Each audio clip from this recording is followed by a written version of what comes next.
Hello, my name is Michael Spangler, and I'm an Emporia State University School of Library Science and Information Management graduate student. Today I'm going to be talking to you about the digitization of classical music collections. A little bit about myself. I'm a musician.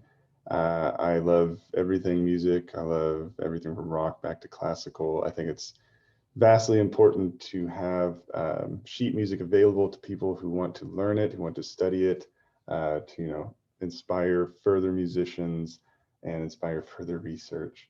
I think it's a wonderful thing. So today we're going to be talking about current events. Now, just kind of an overview. Current events in digitization of classical sheet music. We're going to cover today like kind of the who, the what, why, and how. Just want to let you know there are many efforts to digitize records of classical music, some public, some private.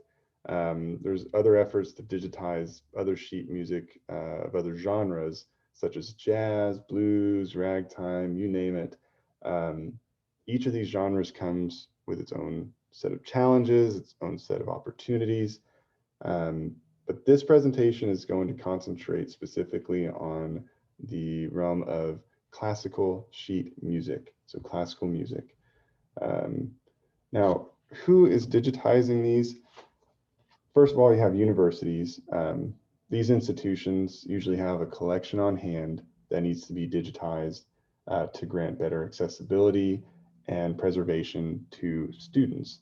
Obviously, you have some universities like Berkeley that are going to be more music oriented. So they're going to have quite a few on hand and not going to have too many copyright issues. We'll get into that here in just a little bit with Creative Commons licenses. But it can be fairly easy for them to do that. They already have an existing website that they can post it on. Private and for-profit organizations.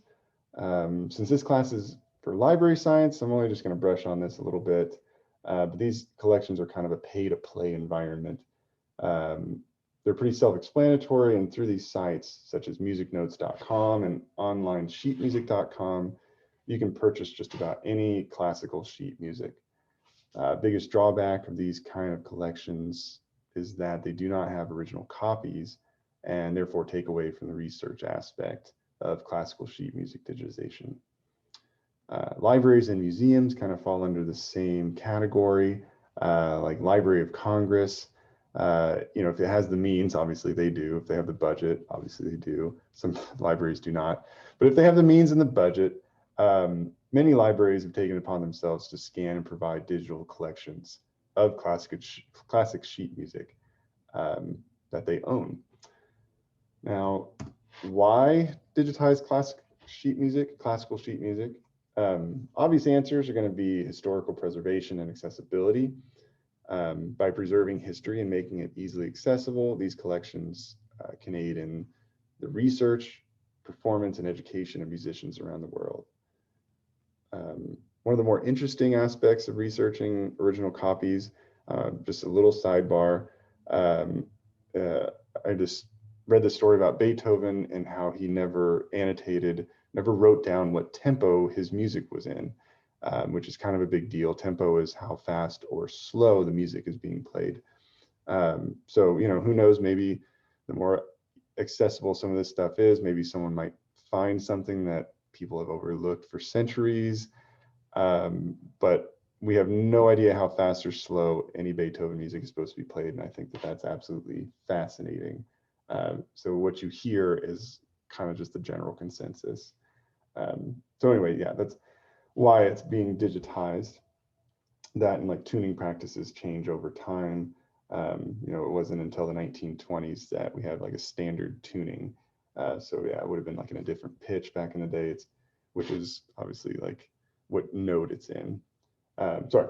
So then what is being digitized is, unless the rights to the music are owned by the institution producing the digitization, like some of those libraries, universities, museums, then the most common copyright falls under the Creative Commons license, which states that you are free to share, like copy and redistribute the material in any medium or format, or you're free to adapt it. So like remix, transform, build upon the material, and even do this commercially. So that's where some of those for-profit sites can come into play.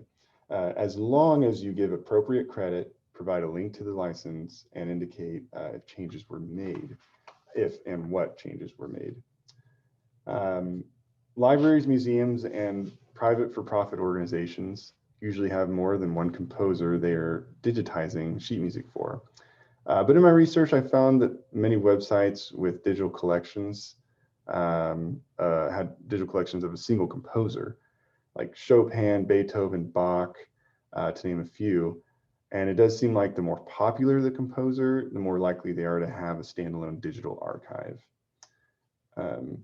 And last of all, like, what is being digitized? It kind of seems like a no-brainer, but I want to add sheet music. It's being digitized. I did find a difference between sheet music and what's called bound volumes.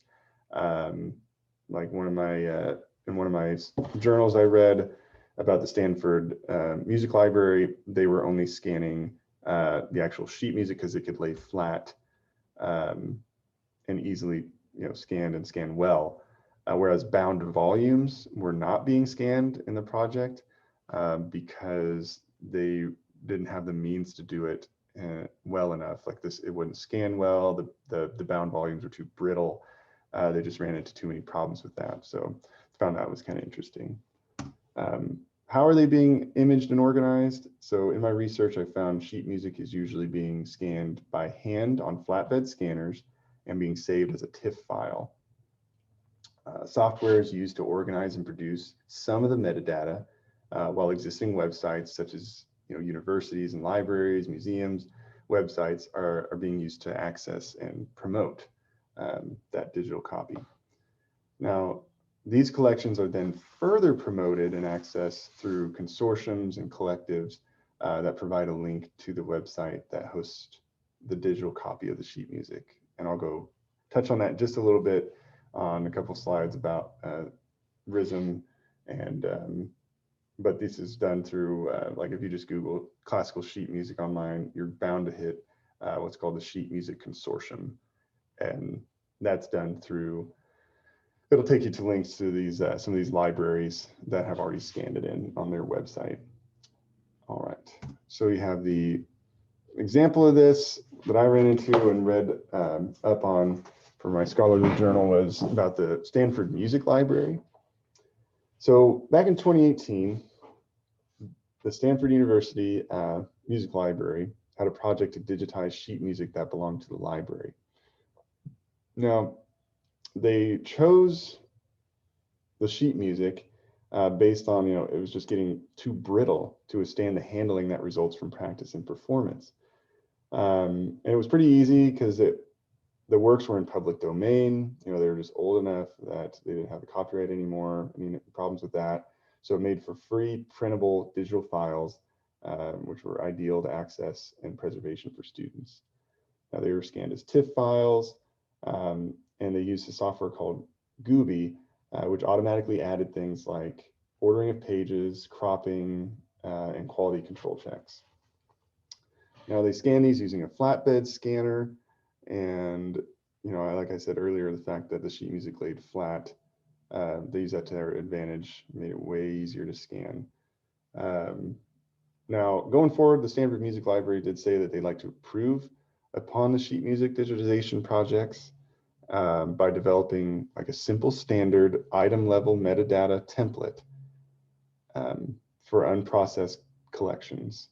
And also by creating an online exhibit to display recently digitized sheet music in hopes to keep users up to date with what's being scanned. Now, RISM is kind of a one-stop shop. It's a website and a collective that has been going on since the 1950s. It's trying to put together all the bibliographic information for pretty much all classical sheet music throughout the world. It's a huge project. It started after, like, it was post World War II. It's incredible. Currently, RISM has 1.2 million records that can be searched, and they're trying to go through some recent updates. So, prior to putting everything online, it was all done with a card catalog. So obviously that means a lot of labor, which usually means a lot of funding, and it's harder to search anymore. Obviously, if you have a bunch of card catalogs, you need to update them so that I can access it from here, Topeka, Kansas, even though it's over in Europe. So yeah, it's just very fascinating and a just vast amount. So now the update, has librarians, participating libraries and archives can make quick changes to the records. Whatever changes, if it goes to a different library, if it's not even usable anymore for some reason, or if they update it and add more to a certain piece, it's obviously a lot easier for librarians to update that. Some of the other common changes include adding a link to like digital surrogate and adding new holdings to existing records. So super fascinating.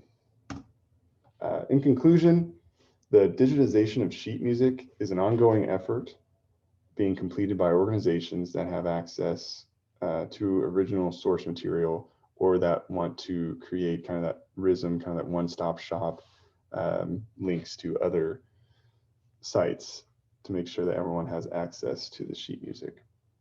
These digitizations are being promoted by these consortiums and collectives in an attempt to provide that equitable access for use of research, performance, education.